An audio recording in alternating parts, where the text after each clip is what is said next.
My name's Juliana, and where do I begin? My husband Craig and I decided to move our lives and our son to the island of Sardinia in Italy, my father's homeland. Join us on our new journey as I share my culture, heritage and passion for all things Simply Sardinian.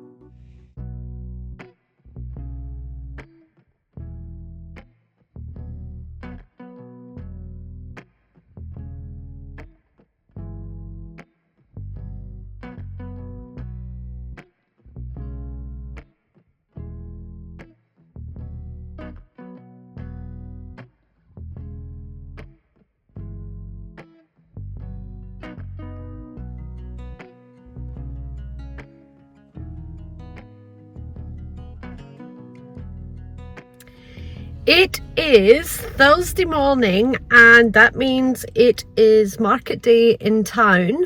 So I think for a quick lunch today we are going to do some stuffed capsicum or stuffed peppers, which I haven't really made in a while, but they are really yummy and really quick and easy to do. So I think I'm going to do that. So I will go and have a little jaunt around these markets and see what they have. We are packing again because we are leaving tomorrow morning to go back over to London for a few days. It is Luca's 18th birthday on Monday, and he wants to spend it with family and friends over there. I also have Ryan flying in tonight to Calgary at, I think we need to go about 10:30 to go pick him up. So yeah, he's going to be a bit tired tomorrow when he has to get on another flight to go to London, but thankfully it is only a couple hours, so a really short one. So anyway, I will take you around the markets and let you see what's on offer today.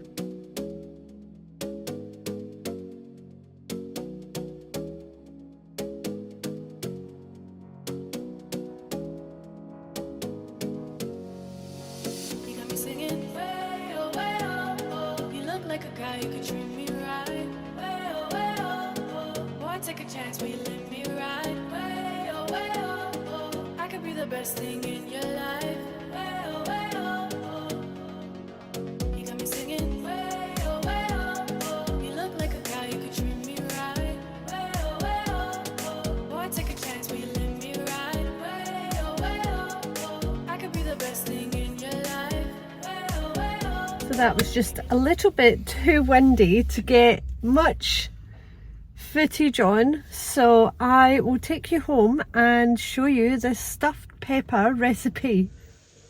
We went to the market this morning, but we just could not get any filming done. The wind was just crazy, so I am looking a little windswept and interesting. I did grab a few bits. I got some really lovely, some fresh parsley, and I've got the peppers, some peaches, some of the donut peaches that we love, a lettuce, and some of the biggest capsicums that I've seen for a while, but it's coming into season now, so yeah, I'm pretty sure we're going to be eating a lot of these over the summer. So I am going to make the stuffed peppers, just a really simple risotto. I will stuff the peppers, so I'm going to cut them in half. I'm going to stuff them with the risotto rice. Going to pop some parmesan over the top, and then I'm just going to let them bake in the oven for probably about half an hour until the pepperoni starts to get a little bit soft, and then they're ready. Easy peasy, simple recipe, and really quick and filling lunch. So I've got my garlic and my onion. As I said, it's a really simple risotto that I'm going to make. And I'm just going to finely chop the garlic and the onion and add a little bit of olive oil and just soften it, and then I'm going to add the risotto rice to the pan.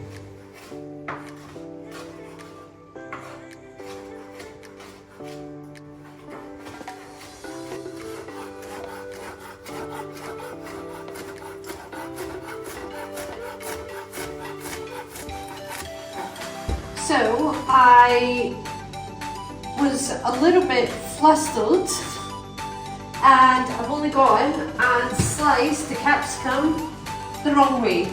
It should be lengthways. So anyway, I'll do something with these. So I've just got some more capsicum, and these are the ones that I've got from the market this morning. I've just removed the seeds and the white pith, I think you call it. Just sliced them down lengthways, and these are going to go in here, ready to be stuffed and baked with the risotto. So I've got my pan, I've got some of Zio Silvio's olive oil in here from November, I think it was pressed. I've got some finely diced onion. I only use half an onion. I know people use more onion. I don't like heaps of onion. And 1 clove of garlic, and I am just going to saute that off until it goes translucent. There are 5 of us for lunch today. We've got Dad. So I'm just going to saute this off.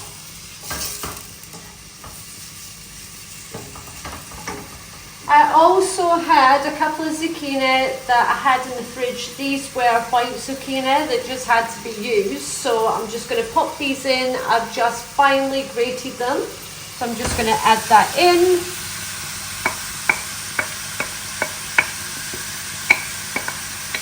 I think everyone has their own risotto recipe, so I'm pretty sure people are going to be watching this going, no, it's not how you do it, this is how I do it, and it always turns out okay. So yeah, I'm in a bit of a fluster today. I've got Ryan arriving tonight, so I think he's on my mind. Yeah, just want to make sure he is a safe flight. We're trying to get the house ready to leave for Dad. Had to do a bit of a handover of the animals, of Ozzy and Bubbles.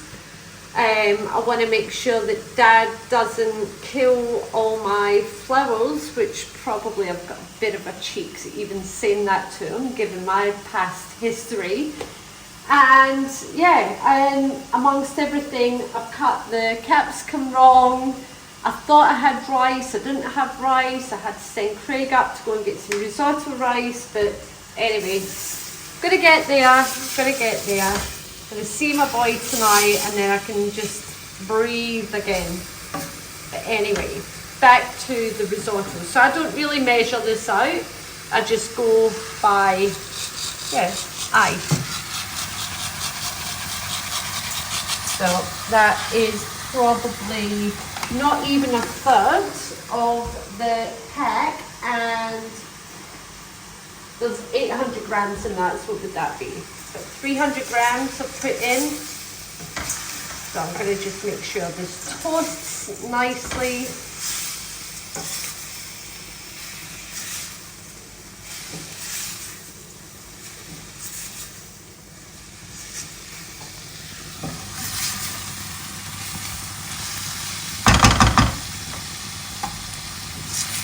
Added some stock, and I'm just going to let this bubble and absorb. And it's on the lowest heat. Just checking the barbecue. Everything's on fire. It's good. Secret ingredient.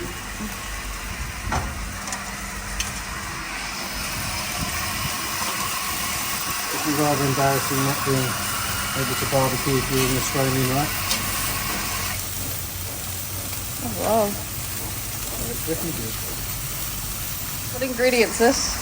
This is a secret recipe, a barbecue recipe that I've made over many years. Yeah, I know what it is here.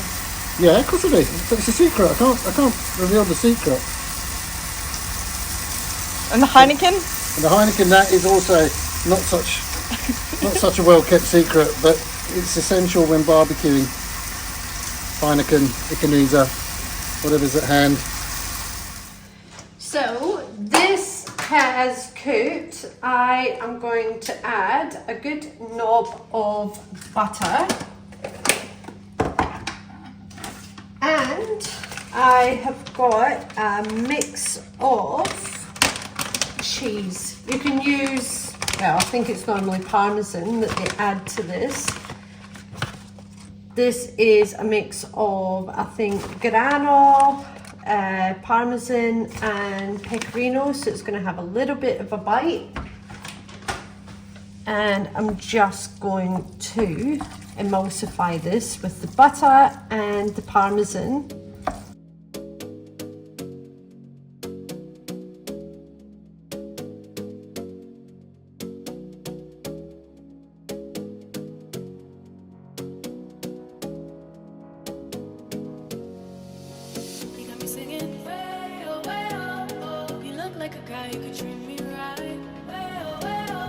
So I'm just packing the capsicum with the risotto, and what I'm going to do is I'm going to sprinkle some more of the cheese on top and pop it in the oven, and I'll just keep an eye on them. They normally take maybe about 20 minutes, half an hour.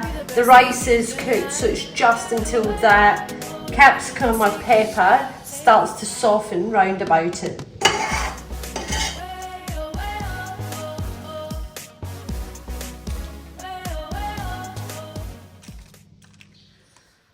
So Dad is back, the Pino has landed, and he's here for 6 months.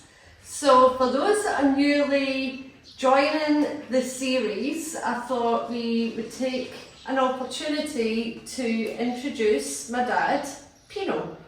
So if you want to find out what the Sardinian connection is, this is it. So Dad. Okay. Do you want to tell people just a little bit about you? Okay. And what you've done. First of all, I'm not an eagle. You said the eagle landed. I said the Pino has landed, not the eagle has landed. I'm just a sparrow, okay? So what was the question? I said, tell people a little bit about yourself. Oh. I'm back in my village where I was born and raised. In the same house from 1959. So you moved to this house. 1959, Mom and Dad, they bought this house. And how old were you? Huh? How old were you? I was 59, I was 1953, I was 6 years old. 6 years, so you've been in this house since you were 6 years old? Yes, yes. And it's not like in Australia you change house every 2-3 years. Here when you have your house, it's for life. It's no moving from one place to a place. It's the same street, the same people, never change it. So since I was born here, since we moved here, I know all the people on my street by name, by everything, and everybody knows each other, and they have that sense of community, and it's beautiful. It's very hard to find in another place. But you would find it in other places in Italy. It wouldn't just be in this town. Yes, I left Cabras, my village, but I went to, it was a big shock, I went to a big city, it was Milan. Mm. Milan, different culture, different everything. Why? Because you were moving to a city and you weren't used to that many people? It's not a city in the zone, but it's the North Italy is different for culture, for many things, from the south of Italy. So sometimes you find that you have the only thing in common is that you are Italian.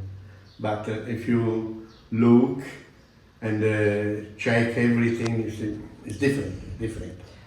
But do you think you're a little bit biased because you're from the south and you've gone north, Or what, are they colder? Are they less family orientated? Yes, this, okay, I say Milan because I went to Milan because as a big city, Milan attracts a lot of the cultures, of the different nationalities as well. So it's nothing to do with the life of a small village or a small city, a small town in Sardinia or in the south of Italy. So it was hard to assimilate the kind of style of life there. I didn't miss much of Sardinia, but I'm missing the sense of community, the nice way of life we had here. The big city is always full of movements, very, very busy, very chaotic. It took time to adjust to it. But and how old were you when you moved? 19. You were 19. 19 years old when I left. But you didn't always stay in Cabras. You moved away for your education. Yes, I spent 4 years for education. I was put in a private, in a college, and I had all my education there, and I don't regret. It was a nice time. But what kind of education was it? So you were actually Yes, taught it was by the monks. It was a college. You had a choice to further your education and in a religious studies, to be a priest or to be something like that. But you were not forced. You were there to have an education, and as soon as I finished my fourth year, I left. And how old were you? I left, I was 16. So you were 16, and whereabouts in Sardinia were you? Because you weren't close to home. Sassari. So you were right up the other end of the island. Was Sassari. And, so it was like boarding school. A boarding school, yes. And I love it. I don't regret. I'm glad I went there for the education. It's a very, very strict life, very strict. But at the end, I can say, I'm glad I've been. You were 16 when you finished the private college, and then you moved back here to do your high school. Remember, it was a private, not a private where the rich people were there. Yeah. It was a private for the family they couldn't afford. It was like a charity place. Okay. It was organized by the priest. But in comparison to your friends and your siblings that were here, you had a higher standard of education. Yes. I can say that.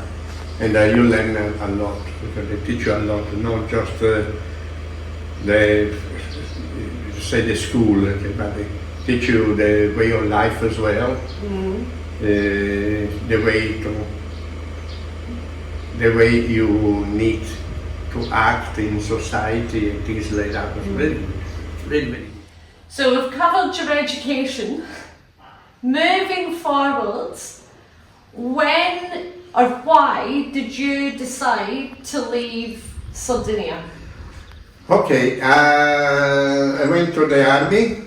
Okay, so your national service. National service was compulsory. So, and then when I finished the army, I asked my cousin husband to give me the telephone number of his brother that was in Holland. He was a pizza chef. Okay. So I gave him a call, and asked him if there was any job for me. I said yes, I just come, plenty jobs. So I went to Holland, and I stayed there for a year and a half. In Holland? In Holland. In Holland, I was good. I love it. I liked the place. It was a new experience for me, a new culture, everything away from the Latin, Italian, Mediterranean culture. I was more than an Anglo-Saxon culture. I like it. It was a good experience. But in my mind was, I wanted to go to work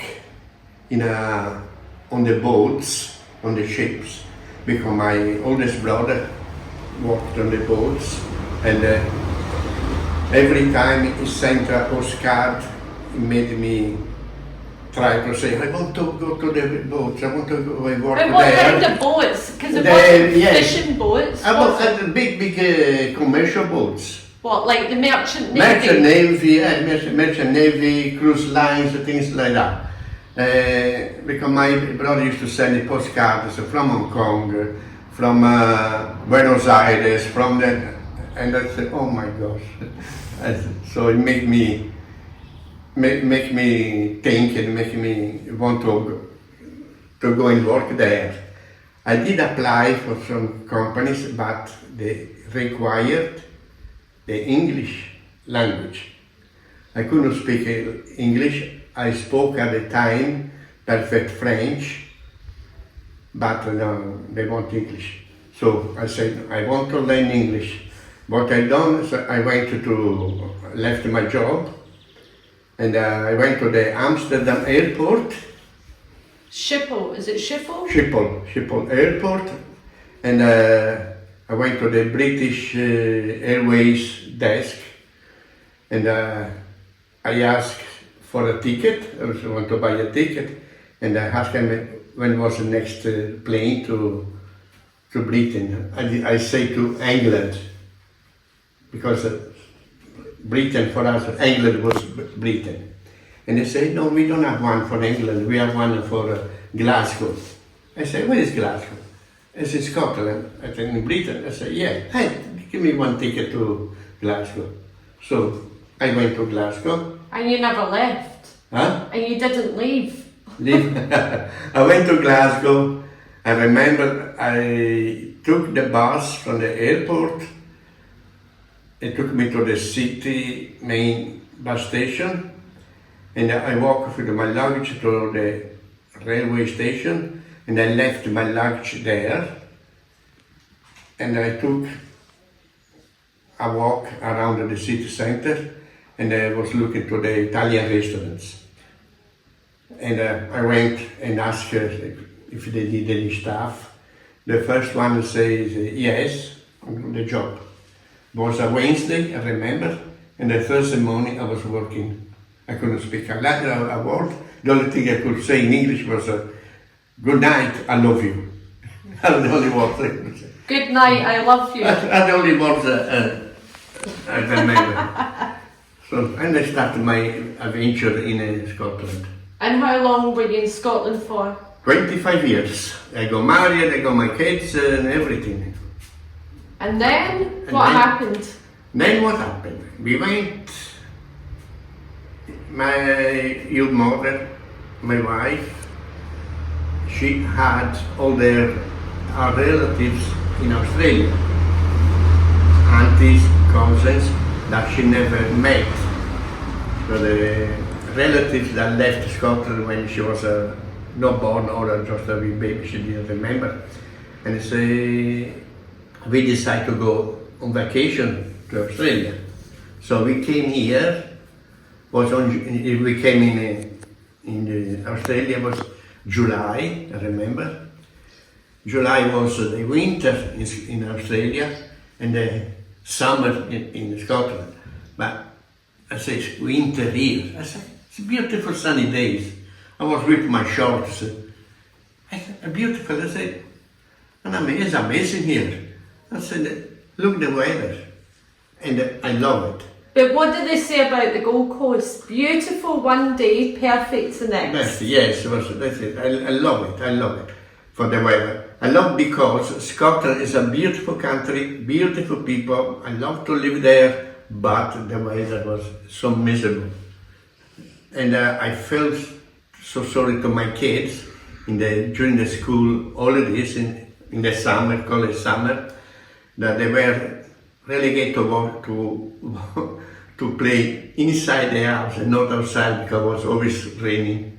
And at night time, in the late evening we had to put the heat on because it was cold. And then I didn't like that. I was used to the Mediterranean weather, and then the only thing was against for Scotland. So we first we suggest, I said, we can come and stay here, live here in Australia, we can immigrate it. So we think it took us nearly 3 years, we applied for, and eventually we managed to come to Australia. And how long have you been in Australia now? 25 years. 25 years. So Yeah. really, you're actually 50 years away from my village. The more than that. 50 away from Cabras, 1973. And would you move back permanently? To Cabras, yes, I would. For me, this age, yes, because I met all my friends, my school friends, and it's back to the roots. Roots that I love it, was so simple. Roots was based only in friendship, was based on money or whatever, but just plain friendship. I love it. Nice. I recommend it. Very poor life, but I recommend it. So hopefully you've learned a little something about my dad. He is here for 6 months, so there's going to be a lot more of Pino on the channel. I think we're going to do some more cooking. He's going to show us more around the island, explain a bit more about the culture and the traditions here. So if you have any questions for Pino and what it's like living in Sardinia and living overseas and coming back again, you can leave us some questions in the comments and we will try to address them each episode. And what do they call it? Free consueling. Free consueling. Free advice.